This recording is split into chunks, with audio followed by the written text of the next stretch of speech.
Hoje nós vamos tratar de um assunto muito importante, que é o consumo de combustível. Como é que nós podemos fazer para reduzir esse consumo e para podermos ter uma economia no final do mês? Bom, além das regras básicas que todos já devem conhecer, que são evitar acelerações desnecessárias, arrancadas bruscas, né? Tentar se manter uma velocidade constante durante todo o trajeto, não fazer freadas bruscas, que significa que você não está com excesso de velocidade, manter os vidros fechados para diminuir a resistência à rolagem, né? E também, muito importante, que só utilizar o ar-condicionado quando realmente for necessário, porque ele acaba consumindo potência do veículo e aumentando, lógico, o consumo do combustível. Outro ponto muito importante que muitas pessoas não sabem é que quando você está numa ladeira, numa descida, por exemplo, uma descida de serra, o que você deve fazer é manter o veículo engrenado, porque hoje com os veículos com a central eletrônica, com o sistema de injeção, ele simplesmente corta a, o consumo de combustível. Então, quando você está descendo uma ladeira, o consumo, quando o carro está engrenado, ele é zero. Ao contrário do que muita gente pensa, que desengrenando o veículo você vai ter menor consumo. Isso não é verdade. Então, desça sempre ladeiras com o carro engrenado. Tá? Além disso, o que será que nós temos mais de pontos que podem influenciar no consumo do combustível? Então, se evitarmos esses erros na condução, o que pode ainda nos auxiliar é a realização da manutenção preventiva do veículo, que acreditem que, associando esses dois pontos, nós podemos ter até 15% na redução do final do consumo do veículo, que é uma coisa muito importante hoje em dia, em função da alta que houve nos combustíveis, né? Então isso pode pesar muito no final do mês. Então, vamos ver agora o que vocês podem fazer, o que nós devemos fazer em termos de manutenção de veículo, o que nós devemos estar atentos. Tá? Então vamos lá. Primeiramente, o que nós devemos ter sempre em mente é a troca do óleo do motor.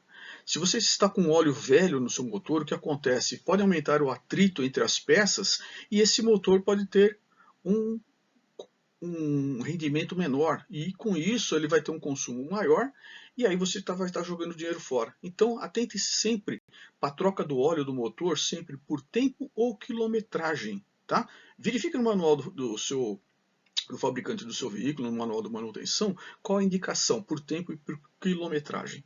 Mas nós não podemos esquecer que quando fazemos a troca do óleo do motor, nós precisamos verificar também a troca do filtro do óleo.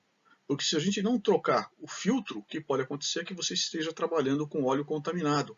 Então, no máximo, o aconselhável é que você faça a troca desse filtro, no máximo, a cada 2 trocas de óleo. Tá? O que mais? Outro ponto importante que também deve ser verificado quando você faz as trocas de óleo é o filtro de ar. Como vocês podem ver aí na foto, nós temos aí um filtro de ar totalmente saturado e com isso o que acontece? Você tem uma dificuldade do motor em aspirar o ar e com isso você pode ter uma perda de rendimento e consequentemente um maior consumo. Então sempre verifique nas trocas de óleo se o seu filtro de óleo não está desse jeito e faça a devida troca. E também consulte o manual para verificar qual que é o período máximo para a troca desse elemento importante. Além disso,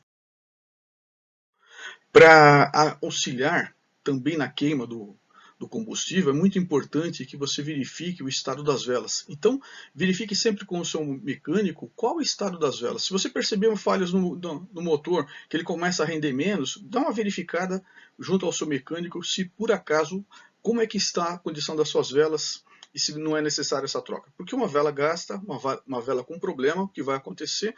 Uma combustão deficiente e um maior aumento no consumo do combustível. E, lógico, uma menor eficiência de desempenho do seu veículo.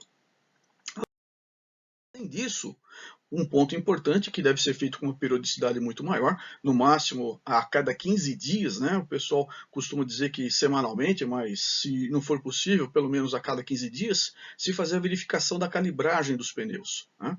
E lembrar sempre que dependendo da carga do veículo, você vai ter uma calibragem diferente. Se você tem mais peso, uma calibragem maior, menos peso no veículo, uma calibragem menor. Mas cuidado, né? Olha só a figura aqui do lado. Se você tiver uma calibração deficiente, você vai ter, lógico, um maior consumo. Se você tem uma calibração excessiva, como essa figura aqui do meio, o que vai acontecer? Você vai ter um desgaste prematuro da banda central do pneu. E isso também é problema, isso também pode te trazer sérios problemas. Então você sempre tem que verificar no manual qual é a calibração correta, conforme está aqui na figura, né? E sempre procurar manter essa calibração uniforme. Então verifique regularmente a calibração dos pneus do seu veículo. O que mais que nós podemos fazer verificação regularmente é, conforme o manual, o alinhamento do nosso veículo. Como é que está o alinhamento? Será que nós estamos com tendência direcional? Se você tiver uma tendência direcional, o carro puxando para algum lado, isso é um sinal que você pode ter um problema de alinhamento. Então, se você perceber isso, ou se você passou por um buraco, teve algum impacto, faça o alinhamento, faça a verificação desse alinhamento do veículo, como é que ele está. Tá? Então, lembrando sempre que o que precisa ser verificado em termos de alinhamento, cambagem e convergência. Então verifique sempre como é que estão esses dois itens do seu veículo para evitar que você tenha um consumo desnecessário na sua condução, ok?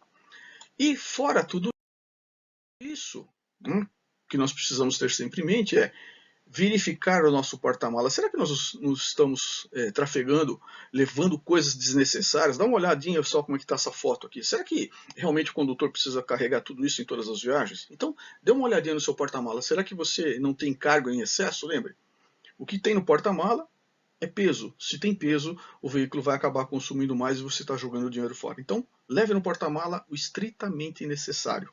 Faça as verificações periódicas, faça sua manutenção periódica, e consulte sempre o manual do proprietário. Com isso, e lógico também o manual de manutenção do veículo. Faça regularmente as suas revisões, as suas manutenções, economize combustível e boa viagem.